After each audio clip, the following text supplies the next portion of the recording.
All right, folks, good evening. It is Tuesday. It's not a work night tonight, so it's 8 p.m. And since I am on vacation, I will go ahead and do a late night video for you. I hope you're all having a great day. Okay, thank you for joining me. I'm Carrie. This is Student Loan Chit-Chat. Let's take a look at this video. It just ran hours ago, 7 hours ago, in fact.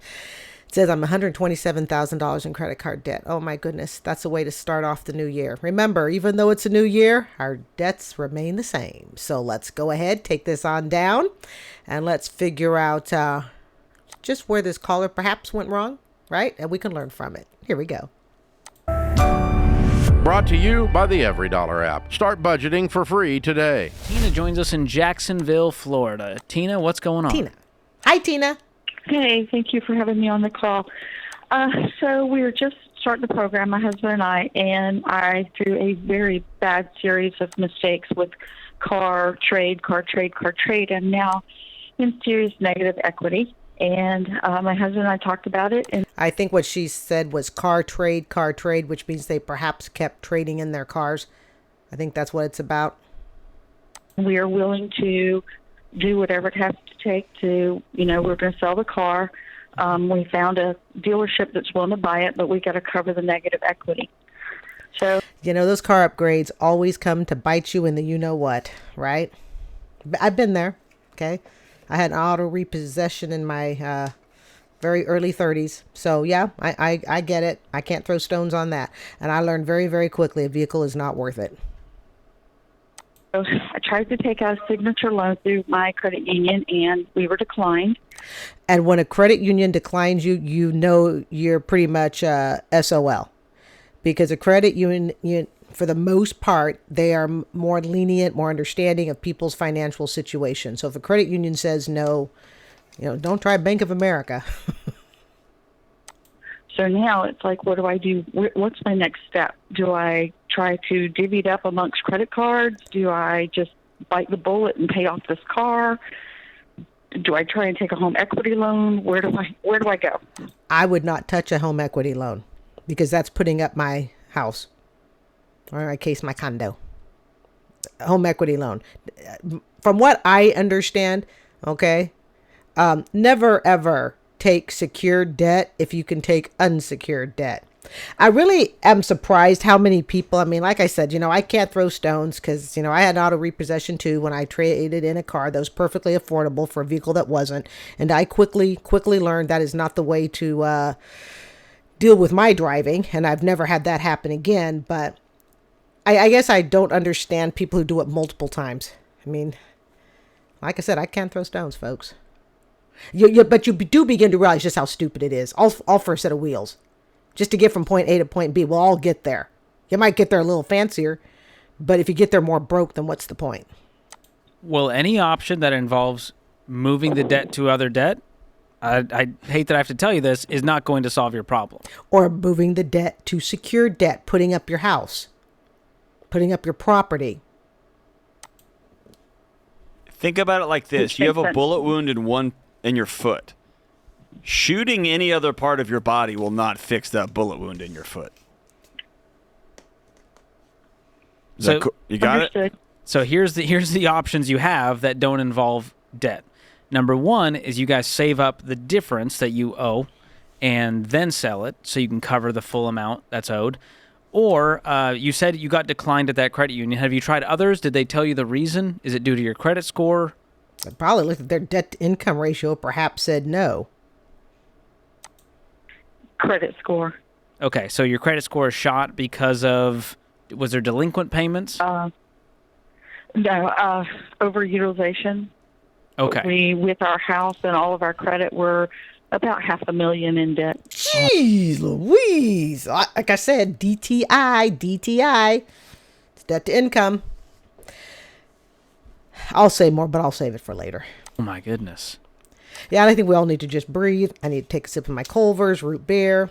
By the way, the best root beer, public service announcement, my PSA, the best root beer ever is Culver's. Culver's root beer. Oh, it's just so good. I may live in a humble little place. But something I have learned is when I look at people who live so much more lavishly than I do, You know, I think to myself, you know, what are the finances that are being hidden? What's behind that facade? Now, I'm not saying that, you know, there are plenty of people that live nice lifestyles and they're all good and they're all budgeted and, you know, good to go.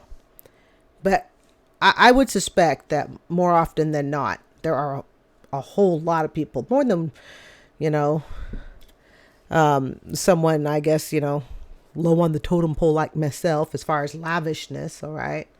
I'm by no means the worst, of course, but, you know, it's easy for me to look at somebody else and go, man, you just seem to have it all. You just seem to have it all. But then look at someone like me and, you know, I now save 30% of my take home into retirement, and I'm a school teacher. And I just recently started doing that. Okay. $500,000 in debt. I hope they have a big shovel. But chances are if a credit union denied them for a loan, they either don't have as large of a shovel or they have a big shovel. But like I said, their debt to income ratio is so upside down that the credit union says you're not a good risk. How much consumer debt do you guys have? Serious. I'm sorry? How much consumer debt do you have outside of the mortgage? We have 127 in credit card. 100? Oh my. Anything to be jealous about, folks? Not, hey, let's call it what it is. Is there anything to be jealous about? When you look at someone and they're driving a nicer car than you drive, when you look at someone and they live in a bigger house than you live in, when you look at someone and they have better clothes than you have, could you have those things if you too decided to live way beyond your means? Could you have those things? You know, I think about it, and I think what makes us all just in shock is we forget that there are people who buy this lifestyle. They're buying it. They can't afford it. And I think that's why someone like me, you know, like I said, you know, I live in 840 square feet, drive a Toyota Corolla. I'm debt free. I put 30% of my income into retirement. Okay. I own my condo. It's like I sit and I have to remind myself at times, you know, and I let's face it, guys, we've all been here. Okay. Those of us, especially on that school teacher public service salary, we've all been there. We've all looked at somebody else. I guarantee it to you. And maybe it's not jealousy, but there is a slight, you know, at times we might get a slight envious, you know, in a, not in a negative way, like, man, you know, you have that and I don't. It's not like that, but it's just kind of like, man, you know, it must be so nice to have that. But we don't know the secret story behind it. We don't know the story behind it. It'd be easy to look at someone like me and probably think I'm a 2-time loser. I mean, hell, you know, why not? Yet I may be the most stable person in the room, and so may you. Right? $127,000. Their lifestyle's being bought, and people, that's what we cannot forget. Are you buying your lifestyle? Buying it with dollars you don't have? It just shocks me. And I know I'm not the only one. It just shocks me because so oftentimes in my head, I'm thinking to myself, you know, God, Carrie, you know, where have you gone wrong? You know, you don't have this, you don't own that, you know, you don't drive this, you don't live in a place that looks like that. But then every now and then something catches me and reels me back in. I'll go to sleep tonight and I don't have $127,000 in credit card debt. 127 in credit cards? Please remember, this was just 5 hours ago. 5 hours ago, this ran today. Yeah, 127,000 in credit cards. The entire cost of my condo, my condo was about $100,000. I put in $15,000 worth of ceiling to floor repairs to create this awesome little, you know, gray and white back here. All of this was my little creativity. My entire condo is $115,000. She owes more than that in what this condo is worth that I purchased it for. It now runs for a couple hundred, but nearly a couple hundred. We have to remember those of us that are really hard on ourselves for doing everything we can to live within our means. And we have to remember those of us that feel at times that I've been there. And I won't say that from time to time I don't fall there. Look at someone else and think, man, you know, how did you get that? Okay. What did you put on these cards? Stuff for the house, helping out our kids. Stuff. They can't even tell you. It's just all stuff. Think about that. It's stuff. I can tell you exactly what I did to this condo. If you look behind me, the walls, Sherwin-Williams, Repose Gray. Okay? The what is it? The crown, is it crown molding? Oh God. Okay. The 6 baseboards, crown molding, baseboard, 6.5 inch. I can break down for you what I did to this place. Had the ceiling knocked down. I told you I fixed this little condo up. Okay. Had it upgraded to Spanish lace. I won't tell you that there's stuff. When someone says, Carrie, what did you do for $15,000 to this condo? It's not going to be stuff. I can tell you what I did. And one of the things that I learned a lot with, being broke most of my life, I can tell you that when you really don't know what the hell you're doing with your money, it is called stuff because you can't recall. Maybe a knick-knack here or two or there, but you really can't recall because what you were spending your money on wasn't really significant to you. It perhaps wasn't really what you wanted. You were buying stuff, crap, so you could do something else to put you someplace else. The fact that she really can't tell you, and people could say, well, she was just, on a phone call calling it stuff. Hell no. No. No. When people who know where their money goes don't use the word stuff. Let me repeat that. People who know where their money goes, they don't use the word stuff. Stuff, quote, stuff. That's the word we use when we really don't know where the hell our money's gone. It just went to stuff. Kids, vacations that we shouldn't have gone on. What's the So, like I said, and you can always watch this uninterrupted in the description box. Vacations. You know what? How many of you out there watching this have ever kind of been hard on yourself because your fanciest vacation is maybe to go visit some family somewhere because that's what you can afford? And you could go on cruises and you could, take a trip overseas and, yada, yada. You don't do that because you would have to get yourself too far into debt to do it. But you look at other people when they tell you, I'm going here and I'm going there and I'm jet setting everywhere. Ask yourself, how did they afford it? Okay, what's it costing them?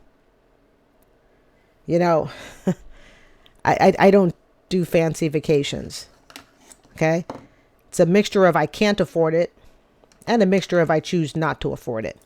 But I really think about it. It's like if I really wanted to try to impress, I'd be driving a Mercedes. Okay, I wouldn't have bought a $100,000 condo. I would have bought a $250,000 house. I wouldn't have bought a house because I don't really do houses, but I would have bought a $250,000 condo. Could back this up to 2020. Okay, I would absolutely have probably even gone on an overseas trip here or there by then. In other words, all my money would have been spent, all of it. I have enough credit card. Line of credit available. It exceeds almost the value of this condo. But what's my debt? 0. We have to remember when those of us who really work to become debt free, and even if you're not debt free, but you work to stay within, a debt that you can manage, a debt that doesn't keep you awake at night. All right. We have to remind ourselves to stay the course, interest rate on these? The majority of them, they vary between 12 and 18%. Jesus. Oh, wow. These people, we don't know what their income is, but these people were living so high. I'll be honest. They must have a pretty good income. I don't think they've told us what their income is. And here's how I believe they have a pretty good income. They have a credit card. Their credit card debt is over $100,000. So that means they have access to credit. Okay. My credit card access is close to $100,000. Okay. And I'm a school teacher. Credit cards aren't what kill you. It's how you use them. But I understand now at 56 that it's not my money. It's not my money. So I just use the credit cards till I get my 1-2% cash back that I save up at the end of every year, and then I blow it on something totally frivolous. And I mean frivolous. Something I would never get myself. You know, for my 55th birthday, I got myself a $300 cake platter from Neiman Marcus. I spent $20 on it. It's beautiful. It'll last me the rest of my life. It's made of iron. It's the GG collection. Maybe I'll take a picture of it if I remember, but even put it up here. Okay. Is that something I would have ever normally paid for? Oh, hell no. Absolutely not. Okay. But just off of freebie cashback. Yeah. And you know, I know Ramsey dislikes that, but you know, that's each their own. I don't use it. I don't use credit card cashback to get rich. I use it to get frivolous stuff. Hell, credit card cashback got me this 35-inch computer monitor. Okay. So, you know, it's a mixture of things that I would really like, luxuries. Okay. But I certainly don't use it to pay bills. I can tell you that. I suspect these people must have relatively deep pockets to some extent. They've got to be, they have to. And they spent money like it was going out of style. What? Okay. Did you hear that long silence? Did you hear that long silence? That wasn't me being slow on the trigger. That was not me. It's because it's stuff, and this is the beginning of the year. It is stuff like this that helps us to put our life situation in focus. How many of you, before hearing this call, thought you were doing really poorly? You were like, oh my God, I've got $5,000 in credit card debt, and you know, and I owe $300,000 on my home. And then you're going, well, maybe this isn't so bad after all. Okay, I can afford the mortgage. I got that. I can afford the property taxes. You know, I can afford my house. I can deal with the $5,000 credit card bill. All of a sudden, if we had to walk around with, and thank God we don't, okay, because I would have been shamed to death. But let's just imagine, okay? And so, trust me, I'm sure that maybe, you know, years down the road, it will not surprise me if somehow or another we all have electronic monitors put into us at birth that literally allows any a law enforcement agency, bank, whatnot, to actually just, you know, a chip, you know, just like they have, you know, I'm sure they probably exist, okay, to some extent. If you can imagine it, it can exist. You can create it, right? That literally talks about your debt. You know, you see a fancy car pulling up to a fancy house and you read, you know, oh, bill, you know, 700,000. Okay. That's for the house. And then you find out, you know, they owe another, you know, 100,000 on, you know, the cars. And then you find out all the private school the kids are going to. They can't afford that either, but it's all about image. I suspect that a lot of this is you're talking about two people who are image obsessed. Oh, so what are you doing on vacation? Well, we are going to, and then name whatever place of your choice overseas. Because the rest of us, you know, where did I go for Christmas? Nowhere. I think I did try out the new peach cobbler shop on Del Mabry here in Tampa. Okay. But if you could actually see people's debt, I don't think I think it would help us not be so envious of each other. And what's sad is it's the person who looks the most broke. Okay. It's not what you make, folks. It's what you keep. I make probably a whole lot less than this caller. I'm just willing to bet. Okay. I make a whole lot less, but I keep a whole lot more. But yet we admire people who look the part. We admire them because they look the part. What about this situation? I'm asking you this not to beat you up, but I really want to know where your psychology is. Image. I believe, I'm going to answer before she does. I believe the psychology is image. I'm going to be flat. Okay, let me just be flat honest here. Here's where I think there are potential one or of a mixture of problems. Marriage problems. Okay. The money is being used to cover up issues in the marriage. Spend, spend, spend. If we keep ourselves busy, I read that once, that sometimes when people are having marital problems, a lot of times they will spend because the spending, if we keep busy, we don't really have to sit down and talk to each other. Okay. So I'm going to say it's a mixture of marital problems. It's part, it could be one or more. Okay. It's image. All right. We have to look the part because what will our friends and neighbors say? All right. It's personal issues unresolved between one or both. Okay? Probably a host of other things, but those are the first three things that come across my mind. Marriage, personal issues unresolved, and keeping up with the Joneses and the neighbors. You live in that type of neighborhood, and what you put on, you know, what you drive in the driveway and what you put on, for your neighbors to see. Well, everybody sits and judges that. You're $500,000 in debt. I really want to know how much they make. The fact that you're considering trying to clean up some of your debt issues with more debt, like at what point does it stop for you? The best that I could think of is to consolidate all this debt. But the problem is if they don't solve the main issue, if this couple doesn't solve what it is that got them there to begin with, it's not going to solve the debt problem. As a matter of fact, if they take out a home equity loan and then they clear all the debt and they just run that back up again, they're in even worse shape than they were to begin with.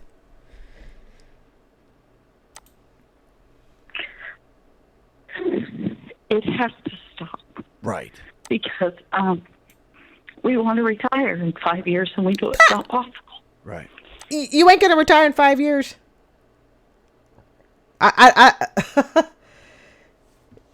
You got to clean up the $500,000 first. You clearly don't have the money for that. And then you got to save for retirement on top of that. At least I'm assuming you have to. Unless you're in jobs with pensions and Social Security. And I don't like to use the word delusional.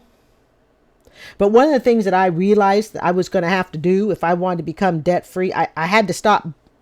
I don't think I was ever delusional. Okay. I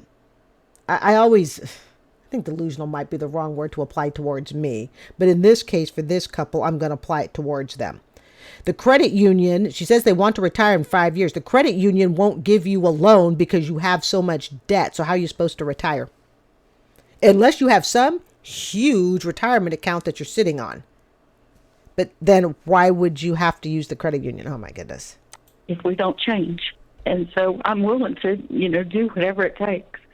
What's your household income? I had listened to a couple of the shows, and Dave had said, take out a personal loan to pay off the equity, sell that car, get a beater car, lower your debt, total debt. So that's what I thought we could do, but it doesn't seem like, and I don't trust my own decisions. I can understand that part about not trusting your own decisions when you feel like you've made so many bad decisions, you don't know where to start. But I can tell you this, unless they have huge retirement accounts sitting somewhere, okay, that once they clear this debt, they're good to retire. I don't see them being able to retire in 5 years. He said, what's their income? I'm going to say that their income, because of the way they spend, I'm going to say easy 6 figures. I might even go up. I will say close to 200,000, perhaps. They strike me as people that have made very good money, because she said they travel, they have all this stuff. I'm going to say they probably have a very good income, an income that technically she wants to retire in 5 years. They should be sitting as millionaires. That's what I suspect. I'm going to say they have $175,000 to $200,000 income, and that may even be low. That's what I'll say. Clearly, Sure. Because if I did, I wouldn't be here. So what is your household income? Monthly, we bring in about $13,000. Okay, good. And what is your total minimum payments on all of the debt that you have, consumer debt? Total minimum payment is monthly. I gotta go grab it. About $4,700. Okay. Are you able to put an extra $1,000, $2,000, $3,000, $4,000 on top of that to pay it off? Oh, that's what we. Let's freeze. She said they make 13,000, correct? She said they make 13,000. I don't have my Lexi here, so I want everyone to just hold with me. We're just gonna change real quick here, okay? I'm gonna bring up the calculator. Calculator. All right, just excuse my screen. If you've watched my channel enough, you know when something really, really crosses my mind, I can't budge until I solve it. So she said they bring in 13,000?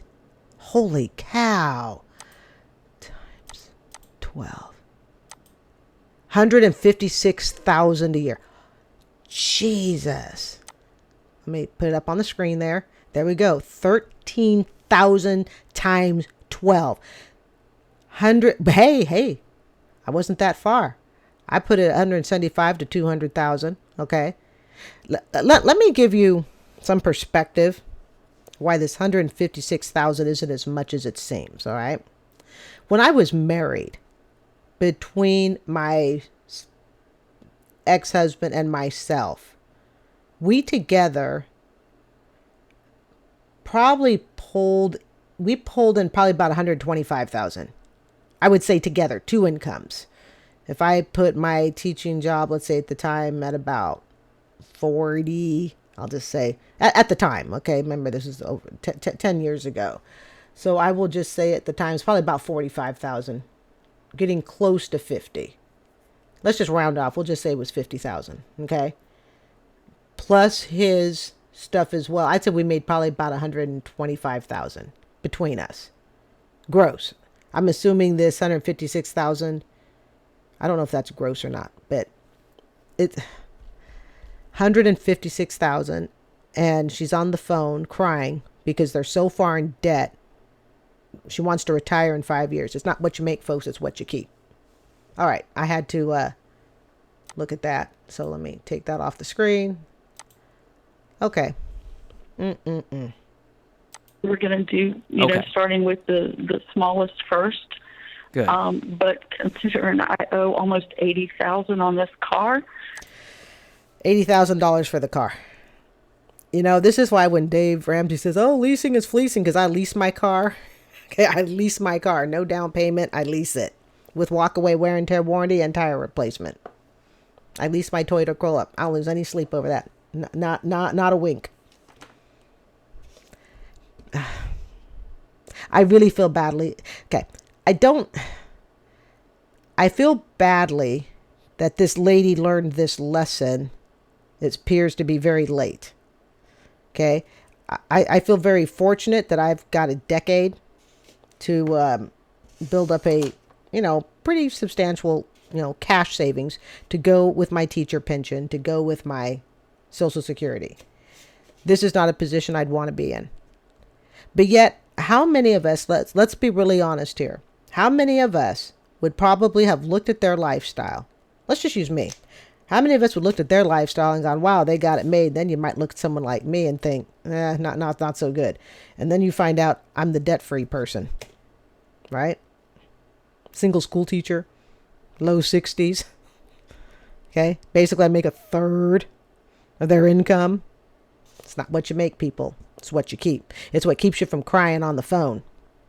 Right? We thought we could get get rid of it, and that would take a huge chunk out. How much upside down are you?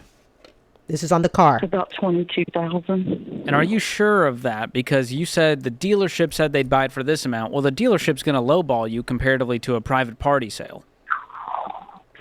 So I haven't. How many people right now can afford an $80,000 car? It's how many people can afford that in this economy? Just in a good economy, how many people can afford that?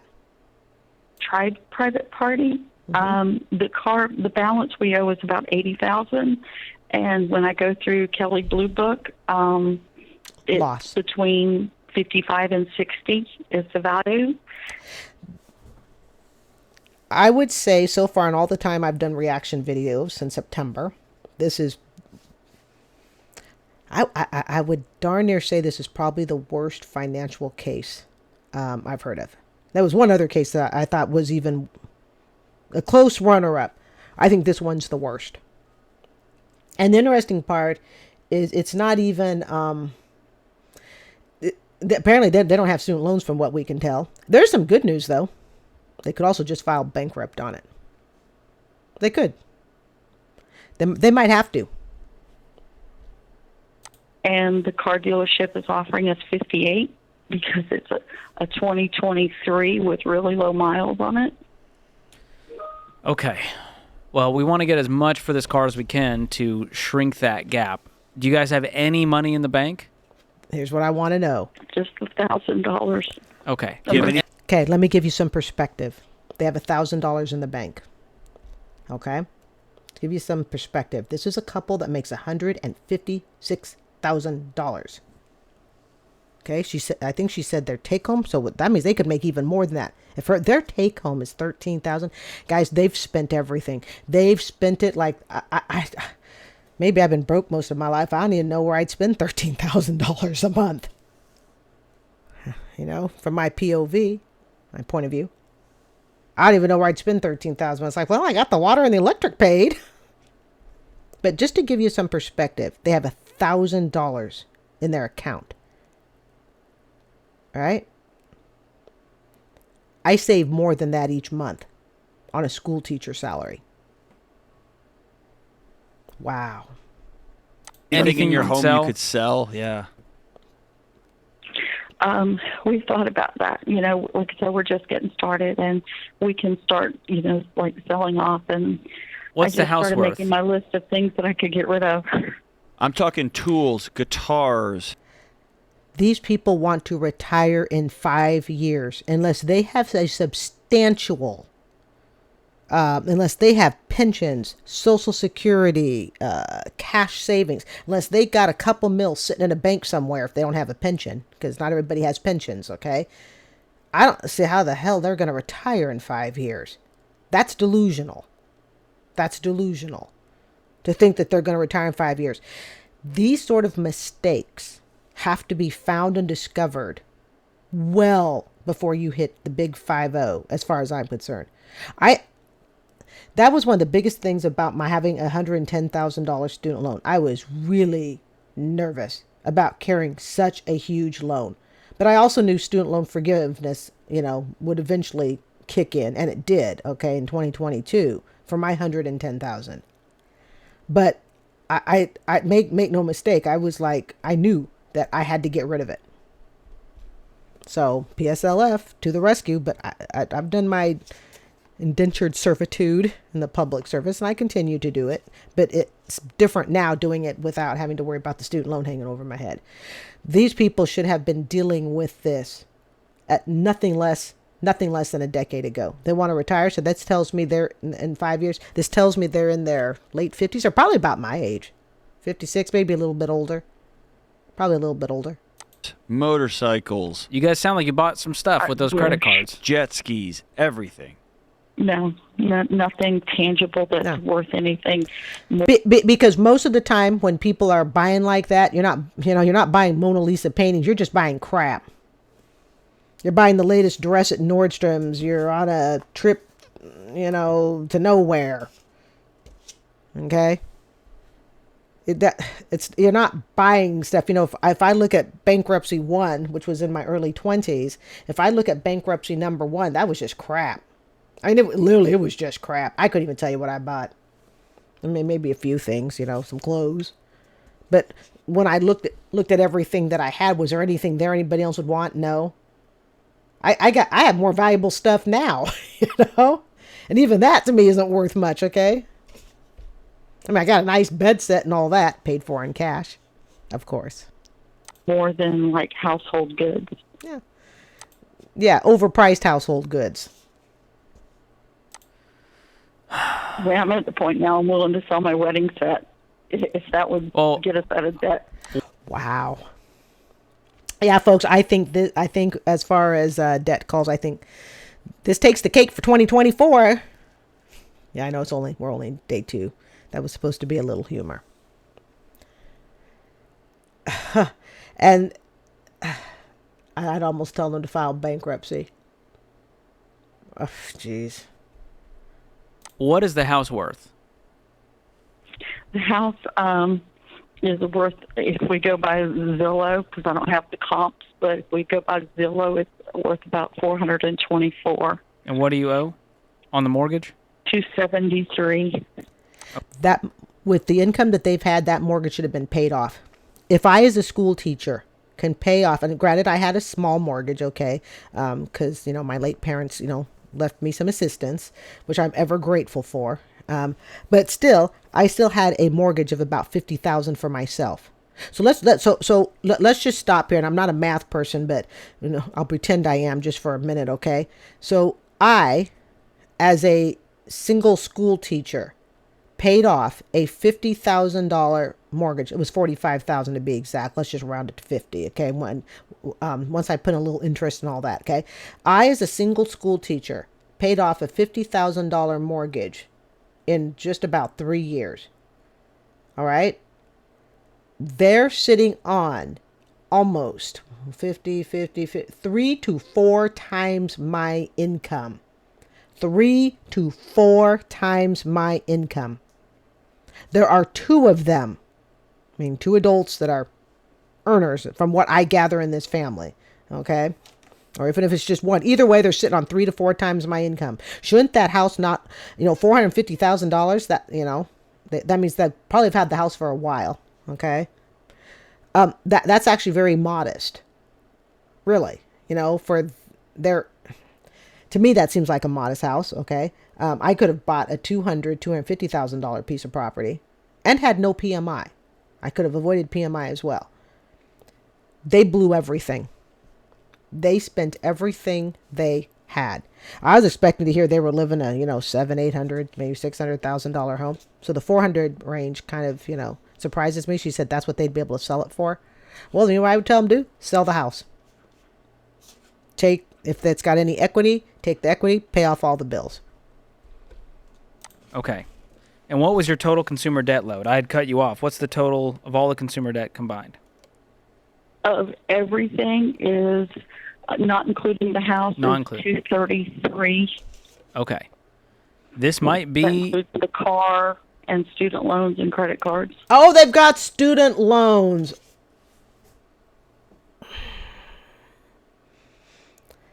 Now, of course, I want to know how much is in student loans, because you can't go bankrupt on that.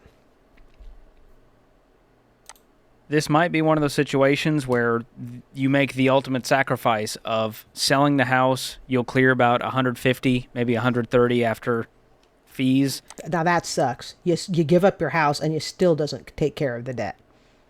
And now you get to pay rent at the renting prices of today.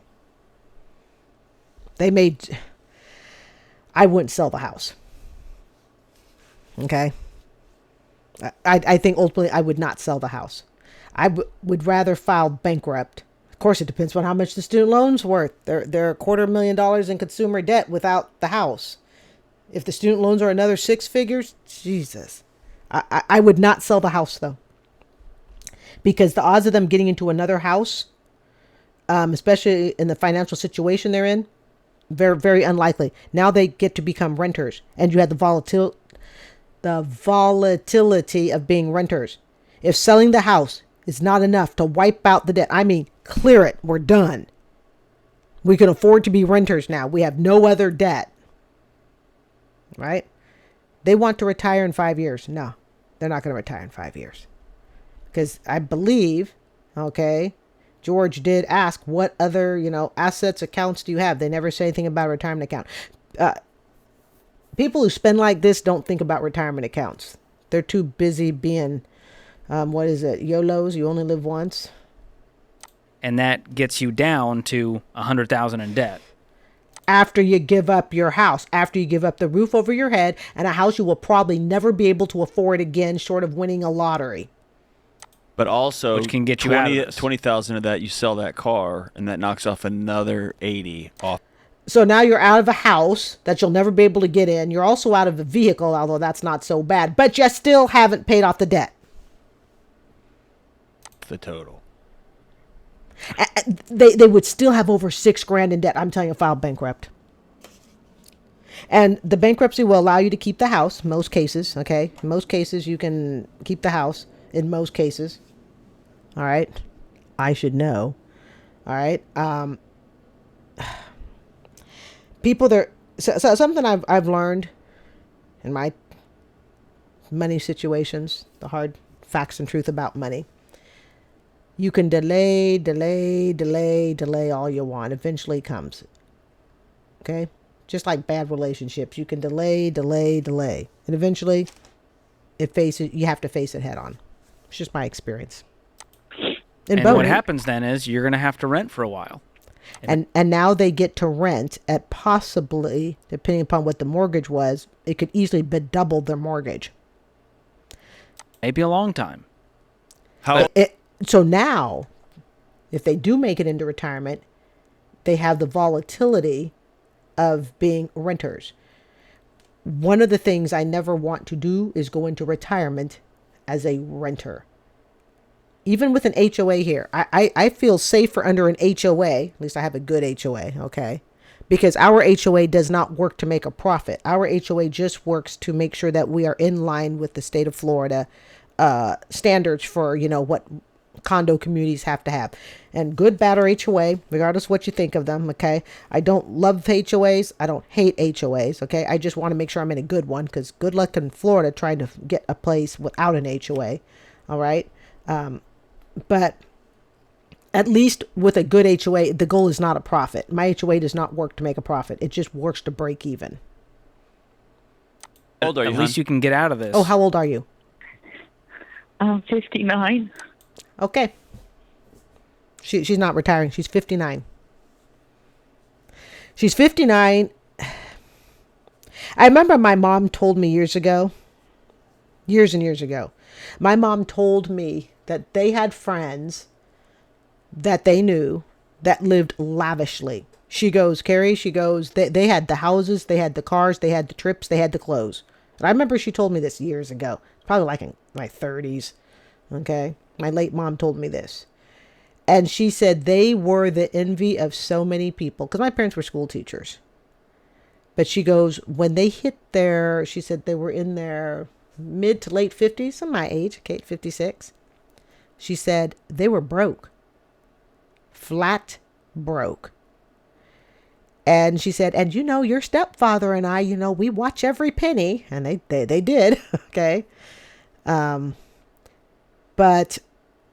this is what happens. And they probably have been the envy of many people. Many people have gone, man, I would love to, go travel during Christmas break. I'd love to have the things that you have. But we don't see what the sacrifice is. Right? We don't see it. Okay. When my mom went back to school, she got her tenured professor job at the age of 57. She just retired in her mid 70s. That's not May. That's 100% what you're looking at. Okay. You know what, John? I got to hand it to you. You are being honest. Matter of fact, she may even have to work later than her mid 70s. She may have to work later. She may be working up to her 80s. And if they don't get it together, she could be working until she pretty much passes away. That's the reality. There's no way they're going to retire in 5 years. Just absolutely no way. You're going to have to go find a job, and y'all are just going to have to work and scratch and claw, consider selling the house. And pray you don't come up with too bad knee arthritis like I have. Okay? 2 knee replacements are probably in my future. Thank goodness most of that's covered by insurance. Okay? But still, these are things that we can't bank on as we age. We can't bank that we're going to be able to always work. We can't bank on that. I'll be honest. One of the things that really helped light a fire under my butt to get me straightened away financially. Okay. I mean, I was already on the path, but it sure helped. 2018, when I had my first, when they took the first diagnosis of my knees and realized I had arthritis, and I had my first surgery in 2018. That lit a spark under me like, holy cow. I mean, I already knew I was on track because I was, dealing with my finances responsibly and all that. But I remember just thinking, oh my God, what happens? And I remember literally thinking this, what happens if my knee gives out and I can't work anymore? What happens, if I wind up with just a severe medical condition that I absolutely cannot work anymore? And they go, that's your last check. What would I do? Okay. That was part of my impetus for buying this little condo. Okay. For buying way beneath what I could have had. Way beneath what I could have had. That gave me some impetus to do that, because I started thinking, oh my goodness, I'd rather live in a small place that's paid off, all right, or a small place where if I could only work a few hours a week, I could at least, keep up on the HOA, yada yada. But I think she's going to be looking at closer to 80. And if they have no pension and all they're relying on is Social Security, God help them. Okay, I don't see them. But I think John's right. 75, 80. But again, that's assuming nothing goes wrong medically, right? Even if it's just let's sprint and get this $20,000 to get rid of this car. Let's just do that. Let's go ahead and list it private sale just to see what happens too. There's something. The fact that a dealership would offer you more than Kelly Blue Book doesn't register with me. But I don't know enough about the car or anything like that. It doesn't sound right, but maybe. And here's the other frustrating thing about their position, as they're thinking about get rid of this, get rid of that. The other frustrating thing is this: they're in such a deep amount of debt, and I'd like to know how much is student loans. Oh God, I'd like to know. Please don't tell me they took on these Parent Plus loans. Okay. Why do I think these are Parent Plus loans though? So something just, I don't know. My gut hunch is that these are Parent Plus loans because of the age they're at with the student loan debt. But be that the case, it's student loan debt, it's student loan debt. But part of the frustration in this couple's case also, they're in so much debt that it almost seems like no matter what they do, they can't get out of it. Now, of course they can get out of it. Okay, of course they can. It's math. But they're going to have to realize that all the fun life stuff that they've been doing, that's over. They spent all that. And it's frustrating because like I was saying earlier, it doesn't matter. They can sell off the house and they still have more than 6 figures in debt. They can give up a car. They still have 6 figures in debt. They can sell the house and the car and they still have 6 figures in debt. And that's what's so frustrating when you get so financially in trouble is it doesn't seem like it matters what you do. Nothing will pay it off. You want something magical to just come in and wipe it away. If I seem passionate about this, and if you've watched this channel, especially since it became a reaction channel, you will understand why. Because I understand the psychological and the emotional impact of where she's at. And the hardest thing sometimes about doing reactions on, topics like this is it puts me back there. It puts me back there to how I felt. And that is very, very hard. So if I seem kind of, passionate about it, it's because I am. I understand how she feels. Our dollars may have been different. Okay, the dollars that we worked with were different.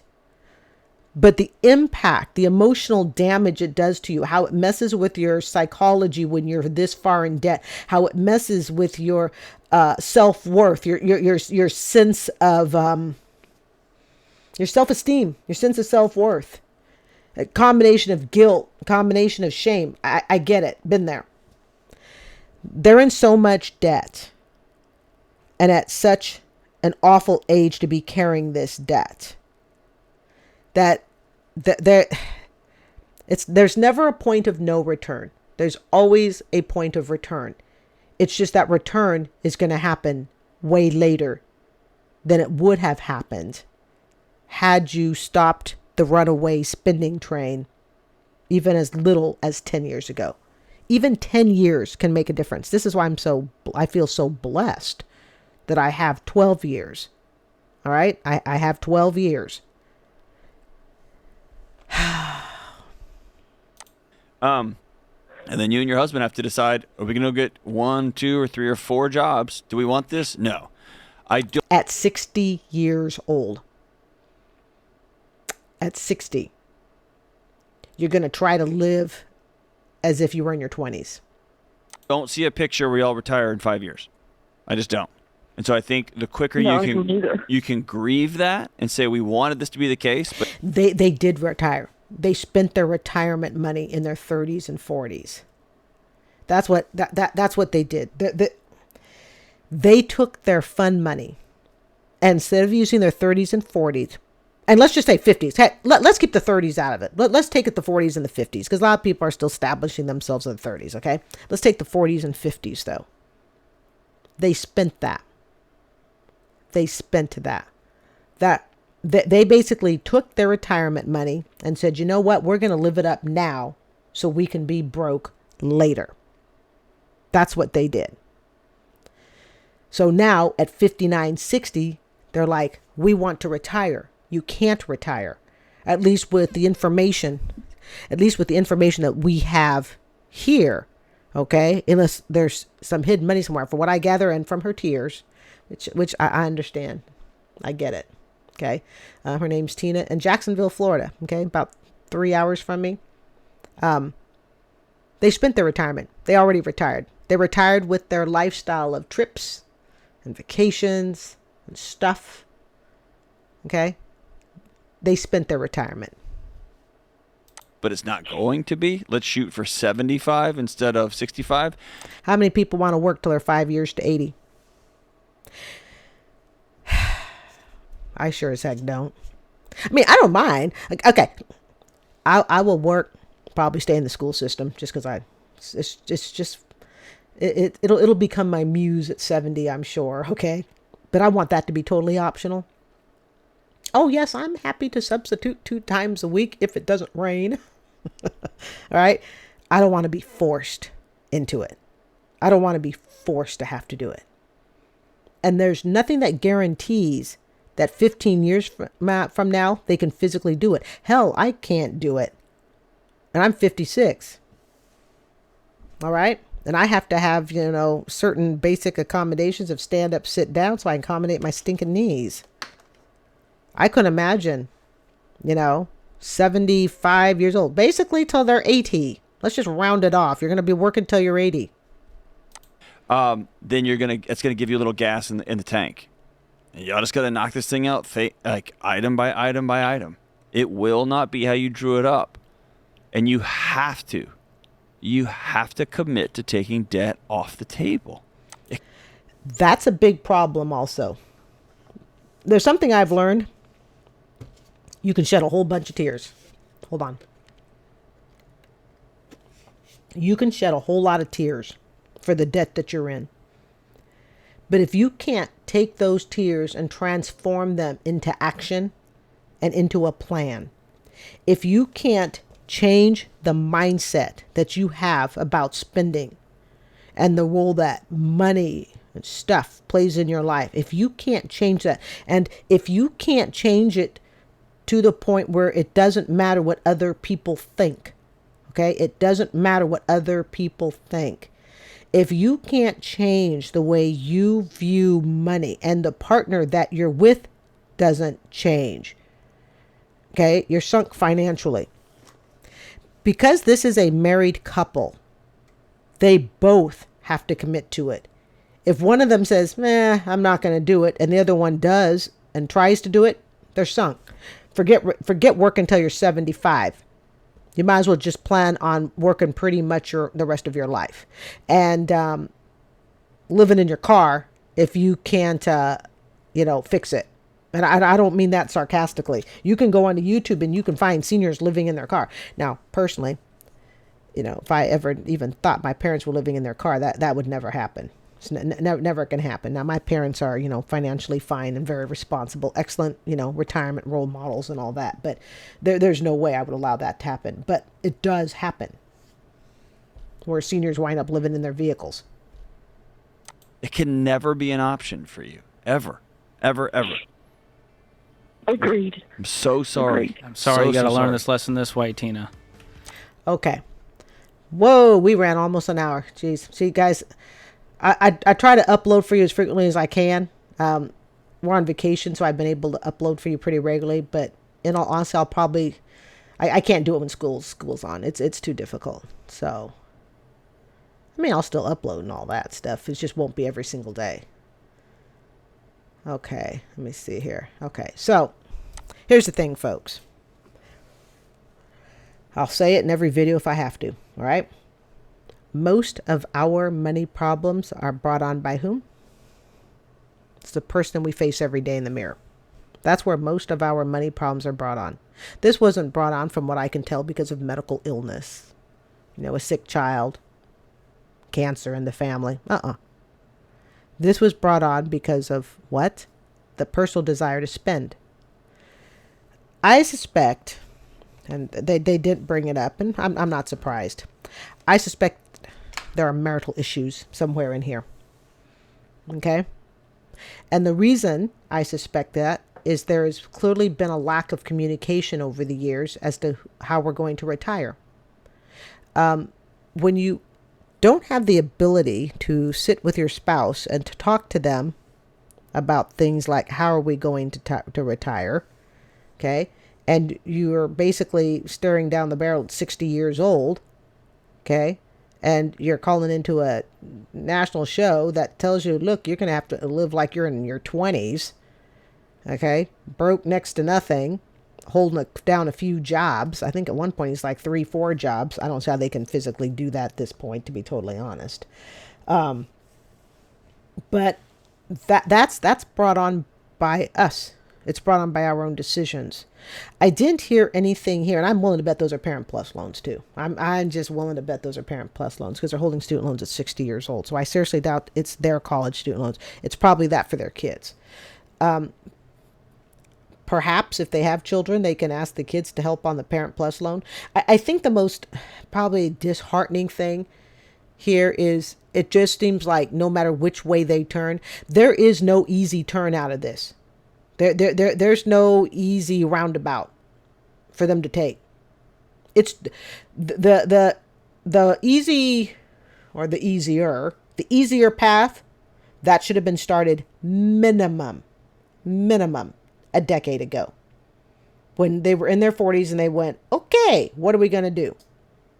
That's when that should have been started. I mean, I'll even tell you, I get so paranoid that I made sure that my retirement is 5 months in advance. In other words, I've put in 5 months. I'm 5 months ahead of my retirement savings. I keep it 5 months ahead. Why? Because I'm so particular now with my savings. What happens when my HVAC system goes out? And even though this is only 840 square feet, it could cost me $8,000 to replace the entire HVAC system. Well, by being 5 months ahead, I know that I can stop my retirement for 5 months. Will I turn around and pay the HVAC system, and I'll still be on target. I can say, well, hold off the retirement account for 5 months. We're going to take this money. We're just going to veer it right towards a new HVAC system. That's planning. I think if you've ever, probably most of us, since we're watching financial shows, it's so easy to look at somebody that appears to have more than you do. But we don't wear signs above our heads that tell us how we got it. We don't wear signs. So you see somebody and you think, God, they just seem to have it all. They just have it all. And then you realize they actually have nothing. And what you saw was just a mirage. As in the case of this call. I'm Carrie. This is Student Loan Chit-Chat. I'd like to thank you for joining me this evening. I hope you will consider subscribing. You have yourself a terrific night.